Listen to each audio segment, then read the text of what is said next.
নমস্কার, শুরু করছি প্যারালাল ঝলক। আপনাদের সাথে রয়েছি আমি উর্না। আপনারা এই প্রথম দেখছেন ডিজিটাল মিডিয়ায় বাংলায় খেলার খবরের বুলেটিন। ভারতীয় ও আন্তর্জাতিক ফুটবলের যাবতীয় খবর নিয়ে আপনাদের জন্য আমাদের বিশেষ সেগমেন্ট খেল সকার। বৃহস্পতিবারও ছিল ক্লোজ ডোর। মোহনবাগান মাঠে আধ ঘন্টার অনুশীলন করেই উঠে গেলেন কিয়ানগিরি নাসিরি। ফিজিওর সঙ্গে সময় কাটালেন মনবীর সিং। এই দুই উইঙ্গারকে শেষ পর্যন্ত ইস্টবেঙ্গলের বিরুদ্ধে পাওয়া যাবে কিনা তা নিয়ে প্রশ্নচিহ্ন থাকছেই। তবে ডার্বির আগে মোহনবাগানের সুখবর, দলের সঙ্গে অনুশীলন করলেন টম আলট্রেড। বুধবার তিনি হালকা চোট পেয়েছিলেন, তবে অনুশীলনের শেষে আপুইয়ার সঙ্গে একান্ত সময় কাটালেন মলিনা। কিন্তু কি বললেন তাকে জানার অবকাশ নেই। ইস্টবেঙ্গলের ইঞ্জিন রশিদ ও হিডেন উইপেন মিগুয়েল ফেরেরার বিরুদ্ধে হয়তো মাঝমাঠে তার ভূমিকাই বদলে দিলেন মোহনবাগান হেড স্যার মলিনা। শহর থেকে অনেক দূরে, খানিকটা পাণ্ডব বর্জিত জায়গা, ডার্বির ক্লোজ ডোর মহড়া সারছে ইস্টবেঙ্গল। দুর্দান্ত ফর্মে রয়েছেন মোহনবাগানের লিস্টন কোলাসো। গোল করছেন, করাচ্ছেন। সাহাল আব্দুল সামাদও বেশ জন্মনে, সঙ্গে অনিরুদ্ধ থাপা, আপুইয়ারা তো আছেনই। গোল পেয়েছেন কামিংস, জেমি ম্যাকলরেনরা। এদের আক্রমণ নিষ্প্রভ করতে ও ম্যাচের রাশ নিজেদের নিয়ন্ত্রণে রাখার জন্য ফুটবলারদের শারীরিক সক্ষমতার উপরে জোর দিয়েছেন কোচ অস্কার ব্রুজন। তবে যতদূর জানা যাচ্ছে, ডার্বিতে মোহনবাগানের বিরুদ্ধে শুরু করতে পারেন পিবি বিষ্ণু। চোটের জন্য মাঠের বাইরে থাকলেও আবার স্বমহিমায় ফিরে এসেছেন তিনি। রবিবার বড় ম্যাচের আগে কিন্তু ফিলগুড পরিবেশ ইস্টবেঙ্গলে। ডুরান্ডের ডার্বির মহড়া চলছে। লাল হলুদের অস্কারের ব্লুপ্রিন্টে যখন বিপক্ষকে আটকানোর রণনীতি চলছে, তখন সবুজ মেরুনের মলিনা ঘষে মেজে নিচ্ছেন তার সেরা অস্ত্রগুলোকে। তবে ইস্টবেঙ্গলের চোট আঘাত সমস্যা না থাকলেও মোহনবাগান চোট আঘাত নিয়ে চিন্তায়। কিন্তু এই ম্যাচটা যে একেবারে ডিফারেন্ট বল গেম। ইলিশ চিংড়ির এই লড়াইয়ে কে এগিয়ে কে পিছিয়ে, প্লেয়ারদের ধরে ধরে বিশ্লেষণ করে দিলেন প্রাক্তন ফুটবলার অ্যালভিটো রিকুনা ও মানস ভট্টাচার্য।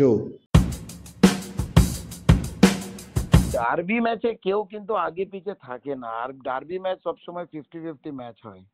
এবার অনেকজনই হয়তো বলবে মোহনবাগান যথেষ্ট ভালো team, strong team, same team, last কয়েক বছর ধরে ওরা সেম ফরেনার ইন্ডিয়ান প্লেয়ার সেমই আছে। লিস্টন বলো, মানবীর বলো, আশিস রায় বলো, শুভাশিস বলো, কিংবা এবছর অভিষেককে ওরা ফরেনার প্যাট্রিয়টস বলো, কামিংস বলো, এরা কয়েক বছর ধরে আছে। ম্যাকলারেন আছে, দুজন স্টপার ব্যাক আছে, এরা সবাই আছে, ঠিক আছে। এবার ইস্ট বেঙ্গল হয়তো সবাই বলছে এবছর ভালো টিম করেছে, ভালো খেলছে, এইসব ঠিক আছে। কিন্তু আমার কথা হচ্ছে ইস্ট বেঙ্গল কোন বছরে ভালো টিম করেনি? ইস্ট বেঙ্গল কি এমনি এমনি প্লেয়াররা আসে, এমনি এমনি জার্সি পায়? যারা ডিজার্ভ করে ওরাই তো পায়। হয়তো পারফরমেন্স এরকম দিতে পারিনি এবছরও। সবাই বলছে মিঙ্গেল ভালো, এই ভালো, রশিদ ভালো, হামিদ ভালো, সবাই ভালো। কিন্তু এই ম্যাচ যদি না জিততে পারলে সবাই বলবে না ইস্ট বেঙ্গল একই জায়গায় আছে।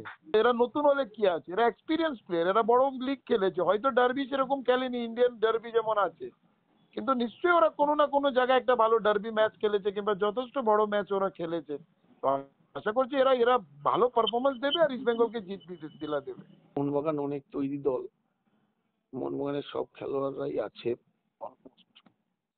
কিন্তু যেহেতু এখনো পর্যন্ত সেই রকম ট্রেনিং সেশন পায়নি মলিনা, কোচও সবে এসেছে, যে পুরোপুরি যে দলটা তৈরি এটা বলা যাবে না।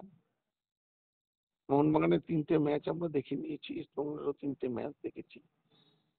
এবার ইস্টবেঙ্গল টিমের যেটা সবচাইতে বড় মিগুয়েল, হামিদ, রশিদ, এই যে বিদেশিগুলো এসছে, এরা কিন্তু যথেষ্ট ভরসা যোগাচ্ছে।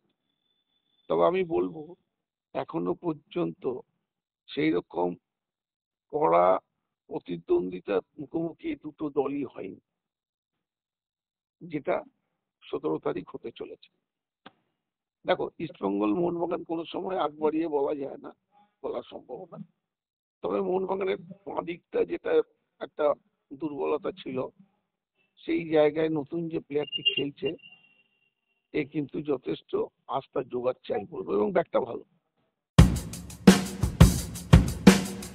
দিমিত্রি এখনো নামেনি মাঠে, দিমিত্রি কি কন্ডিশনে আছে আমরা জানি না। কে আছে কে নেই সেটা কোনো ফ্যাক্টর নয়, আমি মনে করি খেলবে মোহনবাগান, এবং মোহনবাগান পাসিং ফুটবলের উপরই জোর দিয়েছে।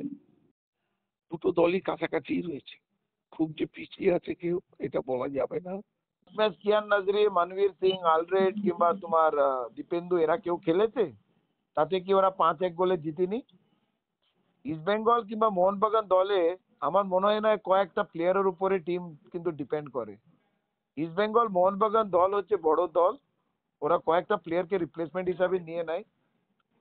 এবার এখানে হচ্ছে এরা 3জন কিংবা 4জন প্লেয়ার নেই, তার মানে এটা নয় কি ওরা 7জন কিংবা 8জন নিয়ে খেলবে।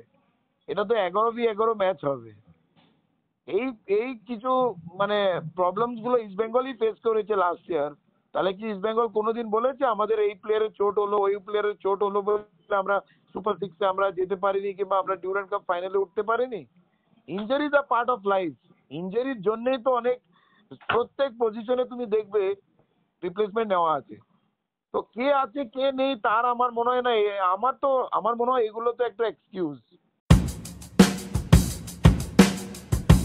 দেড়টা হয়তো ম্যাচ খেলেছে, কিন্তু অনেক দিন ধরে তো প্র্যাকটিস তো করছে। তো প্র্যাকটিসেই তো কোচ কিন্তু সবকিছু ওদেরকে দেখাতে পারে। আমি তো বলবো লাস্ট ম্যাচ যে ইস্ট বেঙ্গল গোল কনসিড করেছে, আমি তো বলবো ইট ওয়াজ আ ব্লেসিং ইন ডিসগাইজ। এবার কেন গোল না খেলে ওরা ডিফেন্স কোন জায়গায় কি ভুল করছে সেগুলো বুঝতে পারতো না।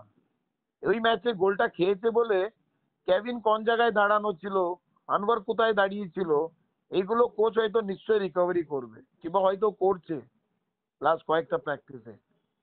তো আমার মনে হয় ওরা কতদিন ম্যাচ খেলেছে তার কোনো ইম্পর্টেন্ট না। একবার এমনই হয় সারা বছর অব্দি এক একটা প্লেয়ার প্র্যাকটিস করে একসঙ্গে, কিন্তু আলটিমেটলি রেজাল্ট দেখবি 0। এখানে সবকিছু ডিপেন্ড করছে অপোনেন্টরা কারা খেলছে। নিশ্চয়ই কোচ ওদেরকে মাথায় দিয়ে দেবে কারা খেলছে, কিভাবে ওদের ওদের ওদের স্ট্রং পয়েন্ট কি, উইক পয়েন্ট কি। এগুলো প্লেয়ারদের যদি এক্সপিরিয়েন্স থাকে কিংবা যদি ওরা বড় প্লেয়ার, নিশ্চয়ই ওরা কোচের কথা শুনে খেলবে। আর আশা করছি আনওয়ার আলী আর কেভিন যথেষ্ট ভালো খেলবে।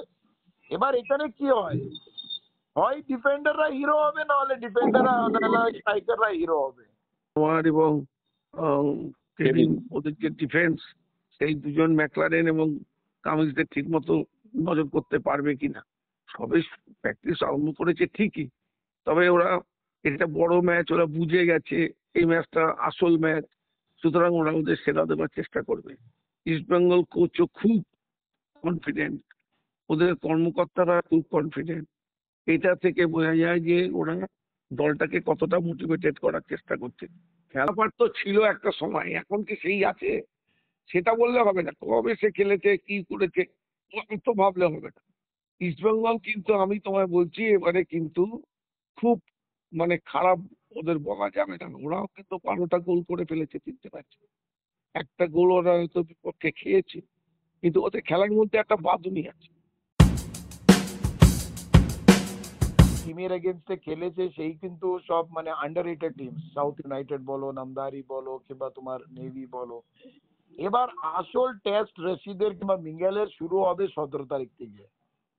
সেই ম্যাচে ওদেরকে এমন পারফরমেন্স দিতে হবে। সবাই তো বলে রশিদ হচ্ছে ডগলাসের ছায়া, মিঙ্গেল হচ্ছে one of the best attacking মিডিও।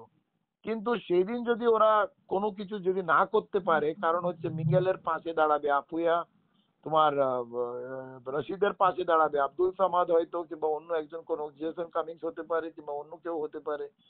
তো এইগুলোতে ওদের positioning wise, passing quality wise, defensive qualities কিংবা অ্যাটাকিং কোয়ালিটিস, এইগুলো অনেক কিন্তু নজর পড়বে সেইদিন। আমি চাই না কি কেউ বলে না রশিদ কিংবা মিঙ্গেল চলে না, আমি এইসব চাই না। যতটা ইস্ট বেঙ্গল সমর্থকরা এই বছর টিমের উপরে আশা রেখেছে কিংবা যে আলোচনাগুলো চলছে কি রশিদ বলো মিঙ্গেল এরা খুব ভালো প্লেয়ার, আমি আশা করছি এই সারা সিজন অব্দি ওরা শুধু একটাই কথা বলে, সত্যি এবছর রশিদ আর মিঙ্গেলকে নিয়ে আমরা খুব ভালো কাজ করি।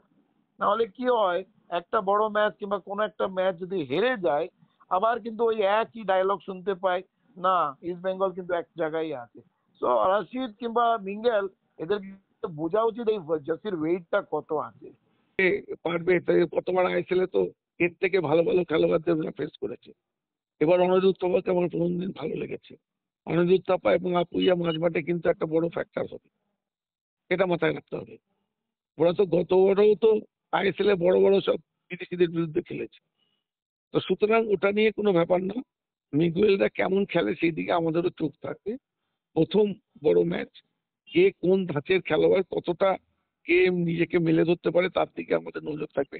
আগে কাগজে কলমে কাউকে ফুলিয়ে ফাঁপিয়ে দেখিয়ে কোনো লাভ হবে না, মাঠে নেমে খেলতে হবে। যারা খেলবে তারাই জিতবে, এটা তোমার মাথায় রাখতে হবে। যদি উইং দিকে যদি ভালো ক্রসিস আসে কিংবা team as a team game খেলে, নিশ্চয়ই আমার তো মনে হয় দুজন স্ট্রাইকারের দরকারই অব্দি হয়তো পড়বে না। একটা striker is more then enough to destroy the Mohun Bagan defence. কিন্তু আবার আমি একই কথাই যাব, সেটা হচ্ছে football is a team game, এটা ইন্ডিভিজুয়ালের খেলা নয়। কিন্তু দিয়ামেন্তাকস বলো কিংবা হামিদ বলো, এরা তখনই গোল করবে যদি বাদ বাকিরা যদি সাপোর্ট করে। সেই সাপোর্টটা রশিদ বলো, মিঙ্গেল বলো, বিপিন বলো, এডমন্ড বলো, বিষ্ণু বলো, সায়ন বলো কিংবা তোমার মহেশ বলো, এরা যদি দিতে পারে তাহলেই কিন্তু একমাত্র ওরা গোল করতে পারবে। তো ফুটবল কিন্তু এরকম একটা ইন্ডিভিজুয়ালে হয় না। আজকে মোহনবাগান অ্যাটাক যতটা স্ট্রং, ডিফেন্সটা ততটাই স্ট্রং। ইস্ট বেঙ্গল অ্যাটাক যতটা স্ট্রং, ডিফেন্সটাই আশা করছে ততটাই স্ট্রং। তো সব ডিপার্টমেন্টে দুটো দলেরই কিন্তু ভালো প্লেয়ার্স আছে। অনেকদিন পর একটা ভালো ডিফেন্সিভ মিডফিল্ডার আমরা দেখতে পেলাম আজ অব্দি, কিন্তু আমি দেখতে চাই এই 17 তারিখ কিংবা 23 তারিখ অব্দি কিংবা তারপরে আইএসএল অব্দি। তো আশা করছি এই ম্যাচটা একটু ভালো হাইপ ক্রিয়েট যেমন হয়েছে, সেই 90 মিনিট কিংবা 120 মিনিট ভালো একটা লড়াই হবে। আর দুটো টিমের মধ্যে যে ভালো খেলবে ওরাই জিতবে। পারবে না কেন? নিশ্চয়ই পারবে, সবাই পারবে। ওরাও যেমন আনোয়ার এবং কেভিন যেমন ওদের ঢোকার চেষ্টা করবে, এরাও সেমনি এদের রুখে দেওয়ার চেষ্টা করবে। তবে হ্যাঁ, ইস্ট বেঙ্গলের থেকে মোহনবাগানের আক্রমণে ভ্যারিয়েশন আছে, এটা তোমার মাথায় রাখতে হবে। এখানে গোল করার লোকও অনেক বেশি আছে, যাদের আমরা দেখেছি আর কি। এরা হচ্ছে চেনা উইপন সব, আর এরা হচ্ছে আননোন। কে কেমন খেলে না খেলে বড় ম্যাচে বোঝা যাবে। আলভিটো দিকুনা যেহেতু শুধু ইস্ট বেঙ্গল খেলেছে, মোহনবাগান কোনোদিন খেলেনি। আলভিটো দিকুনা হার্ট অ্যান্ড সোল সবসময় চাই ইস্ট বেঙ্গলই জিতুক। আমি যেখানেই থাকুক আমি সবসময় চাইবো আমার টিম ইস্ট বেঙ্গলই জিতুক। আর আমি ডেফিনেটলি কনফিডেন্ট, কে কি বলে না বলে আমি জানি না, আমি কনফিডেন্ট কি আমাদেরই টিম জিতবে। এই ম্যাচটা একটা ভালো লড়াই হবে, এটা আমি বলতে পারি। দু দলই দারুণ ভাবে কিন্তু তৈরি হয়েই খেলতে আসছে। মুখে যতই বলুক ডুরান্ডকে গুরুত্ব দিচ্ছি না, ওটা দেখছি না, ওই করছি না, মোহনবাগান ইস্ট বেঙ্গল দুটি দলই এই ম্যাচটা যখনই চলে আসে তখন কিন্তু আলাদা গুরুত্ব দেয়। আজকে বিদেশিরা খুব দ্রুত চলে এসছে ইস্ট বেঙ্গলে, মোহনবাগানও তাদের বিদেশিদের এই ডুরান্ড কাপের জন্য আগে নিয়ে এসছে। তার কারণ কি? এরপরেই তারা এএফসি খেলবে। সুতরাং এই ম্যাচটাকে তারা সকলেই খুব গুরুত্ব দিচ্ছে। শুক্রবার মোহনবাগানের ভাগ্য নির্ধারণ হবে ACL 2 এর কোয়ার্টার ফাইনাল গ্রুপ স্টেজে তাদের প্রতিপক্ষ কারা। ইতিমধ্যেই কুয়ালালামপুরে পৌঁছে গেছে মোহনবাগান সুপার জায়ান্টের প্রতিনিধিরা। মোহনবাগান রয়েছে পট 3-তে, গোয়া পট 4-এ।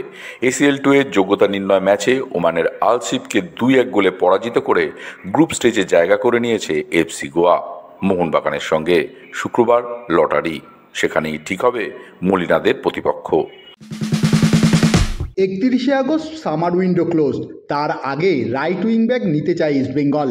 সেই কারণেই লাল হলুদের আলোচনায় চলে এসেছে দুই রাইট উইং ব্যাকের ফুটবলার, প্রীতম কোটাল আর বেঙ্গালুরু এফসির নিখিল পূজারি। এর আগে ইস্টবেঙ্গলের জার্সিতে খেলেছেন পূজারি। এখন দেখার এই দুই রাইট উইং ব্যাকের মধ্যে কাকে চূড়ান্ত করে ইমামি ইস্টবেঙ্গল। জয় গুপ্তার ইস্টবেঙ্গলের জার্সি পরা আগেই নিশ্চিত হয়ে গিয়েছে, কিন্তু কবে তিনি দলের ট্রেনিংয়ে যোগ দেবেন সেই নিয়ে চলছিল জল্পনা। এবার জানা গিয়েছে ভারতীয় দলের এই তারকা ফুটবলারের সঙ্গে বর্তমানে চুক্তির সমস্ত কাজকর্ম সম্পন্ন করেছে লাল হলুদ ম্যানেজমেন্ট, যে কারণে জয়ের ইস্টবেঙ্গলের ট্রেনিংয়ে যোগ দিতে আর অসুবিধে নেই। তার অপেক্ষায় লাল হলুদ সমর্থকরা। খালিদ জামিল ছাড়ার পর জামশেদপুর এফসির নতুন কোচ হলেন প্রাক্তন ভারতীয় ফুটবলার স্টিভেন ডায়াস। চলতি ডুরান্ড কাপে তাদের গ্রুপে একটাও ম্যাচ না হেরে জামশেদপুর এফসির নকআউট পর্বে যাওয়া প্রায় নিশ্চিত করে ফেলেছে। স্টিভেনের কোচিং মহারাষ্ট্র 2022-23-এ সন্তোষ ট্রফির মূল পূর্বে পৌঁছেছিলেন। টুর্নামেন্টে সবচেয়ে বেশি গোল করেছিল তারাস এবার। এএফসি চ্যাম্পিয়ন্স লিগ 2 প্রাথমিক রাউন্ডে ওমানের দল আল সিবিরকে বুধবার 2-1 গোলে হারালো এফসি গোয়া। ম্যাচে গোয়ার সেরা ফুটবলার সার্বিয়ার দেজান দ্রাদিচ, শুধু একটি গোলই করেননি, মাঝ মাঠে নেতৃত্ব দিয়েছেন দলকে। দলের আরেকটি গোল করেছেন সিভেরিও। অকালে চলে গেলেন পাঠচক্র ক্লাবের কোচ পার্থ সেন। বৃহস্পতিবার সকালে হৃদরোগে আক্রান্ত হয়ে মৃত্যু হয় ওনার। 55 বছর বয়স হয়েছিল পার্থ সেনের। ওনার এই মৃত্যু কোভিডের ডাবল ডোজের এফেক্ট বলেই মনে করেন পাঠচক্রের কর্তা নবাব ভট্টাচার্য। ফোনে তিনি জানালেন, চায়ের কাপটুকু নিয়ে আসার সময় দিলেন না এই অকৃততার কোচ। বাথরুম থেকে বেরিয়ে এসে ডাক্তার মেজে বৌদিকে বলেছে, বৌদি চা দাও। ও 7:10 ট্রেন ধরে, 7:15। বৌদি দেখছে 6:50 বেজে গেছে, এখনো চাটা নিতে এলো না কেন। তো ঘরে গিয়ে দেখছে পার্থ শুয়ে আছে। এমনি বলেছি, কি হলো, আবার শুয়ে পড়লেন নাকি? টুটুল, এ নাও চা নাও। তখন দেখছে কোনো সাড়া নেই, নাড়াচাড়া করছে না। গায়ে হাত দিয়ে দেখে ওর কোনো সাড়ই নেই।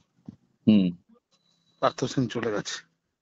6:30 থেকে 6:50 মধ্যে মারা গেছে। পার্থ সেনের আকস্মিক মৃত্যুর ধাক্কা এখনও সামলে উঠতে পারেননি পাঠচক্রের কর্তা নবাব ভট্টাচার্য। স্বাভাবিক, তিনি বলছিলেন ওনার সঙ্গে তার সেই স্মরণীয় ঘটনা আমার এখনো মনে আছে। আমি আরো গাছতলা বসে গল্প করছি, তখন দূর থেকে রাজবাস্পর আসছে। রাজবাস্পরকে দেখিয়ে বললো, এটাকে কিন্তু ছেলেটাকে কিন্তু নজর রেখো, ছেলেটা কিন্তু অনেক দূর যাবে। এবং রাজবাস্পরকে মানে যারা রাজবাস্পরের তখন খেলা দেখেছে, তখন কিন্তু অতটা কিছু আমাদের কাছে রাজবাস্পরের সম্বন্ধে অতটা আশা ছিল না। কিন্তু পার্থ সেন একদম ড্যাম শিওর ছিল যে রাজবাস্পর একদিন বড় প্লেয়ার হবে। এখন ঘটনাচক্রে রাজবাস্পর তারপরে মনমোহন কলকাতা লিগের ক্যাপ্টেন হয়েছে, ইন্ডিয়া আন্ডার-23 খেলেছে, সবই করেছে। তো ওর প্লেয়ার চেনার চোখটা এবং এখনকার যে ইদানিং কালের যারা কোচ, সেই টাইপের কোচ কিন্তু না, ও কিন্তু সেই পুরনো বেথ হাতে হেড স্যার, ওই টাইপের কোচ। ওরা ডিসিপ্লিন এবং ওর লাইনে থাকতে হবে। ওর লাইনে না থাকলে আজকের আমার যত প্লেয়ার, মনতোষ চাকলাদার বলো, প্রভাত লাকড়া বলো, রাজবাস্পর বলো, বা তুমি যদি তারক বাসু, নানু, যার কথা বলো, সব তো ওর হাত দিয়ে আসা। ওর কাছে জীবনের 5-6 বছর কাটিয়েছে এই সবাই। বুধবার উয়েফা সুপার কাপ চ্যাম্পিয়ন হলো পিএসজি। টটেনহ্যাম হটস্পার টাই ব্রেকারে 4-3 গোলে হারিয়ে এটা পিএসজির প্রথম উয়েফা সুপার কাপ জয়। ম্যাচের নির্ধারিত 90 মিনিট শেষ হয় 2-2 গোলে। বিশ্বজুড়ে 22 গজের নানান রকম খবর, ক্রিকেটের সেই সমস্ত খবর নিয়ে আমাদের বিশেষ সেগমেন্ট লীগ ছক্কা।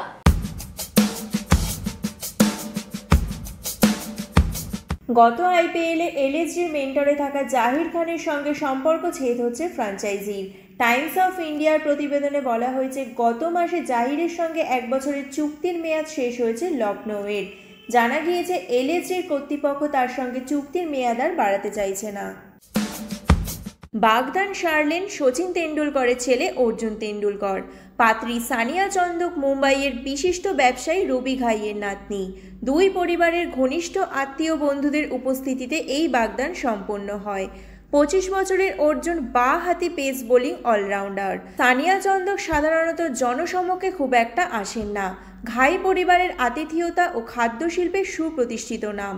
তাদের মালিকাধীন ইন্টারকন্টিনেন্টাল হোটেল এবং জনপ্রিয় আইসক্রিম ব্র্যান্ড ব্রুকলিন কিমারি রয়েছে। দিল্লির পথকুকুরদের নিয়ে সুপ্রিম রায়ের পরই গোটা দেশে বিতর্ক তৈরি হয়েছে। প্রতিবাদ জানিয়েছে বিভিন্ন মহলের মানুষজন, সরব হয়েছেন পশুপ্রেমীরাও। এবার এই তালিকায় যোগ দিলেন টিম ইন্ডিয়ার অধিনায়ক রোহিত শর্মার স্ত্রী ঋতিকা সচদে। ঋতিকা বলেছেন, সমাজের উচিত পথকুকুরদের রক্ষা করা, ওদের স্বাধীনতা ছিনিয়ে নেওয়া নয়। মহিলাদের একটি ক্রিকেট ম্যাচে ইনিংস শেষ হয়েছে মাত্র 4 রানে। ঘটনাটি ঘটেছে রাজস্থানে। সোমবার রাজস্থান সিনিয়র মহিলা টি20 চ্যাম্পিয়নশিপে মুখোমুখি হয়েছিল সিকার এবং সিরোহি জেলা। জয়পুরে অনুষ্ঠিত এই ম্যাচে সিরোহি মহিলা দল মাত্র 4 রানে অল আউট হয়ে যায়, যার মধ্যে ছিল 2টি অতিরিক্ত রান। একজন ব্যাটার করেছেন 2 রান। সিরোহির 10 জন ব্যাটার খাতা না খুলেই সাজঘরে ফিরেছেন। রাজস্থান ক্রিকেট সংস্থা তদন্তের নির্দেশ দিয়েছে ম্যাচটি নিয়ে। ফুটবল ক্রিকেটের বাইরেও খেলার দুনিয়ায় রয়েছে আরো নানা রকমের খবর, আর সেই সব খেলার খবর নিয়ে আমাদের বিশেষ সেগমেন্ট উইং প্লে।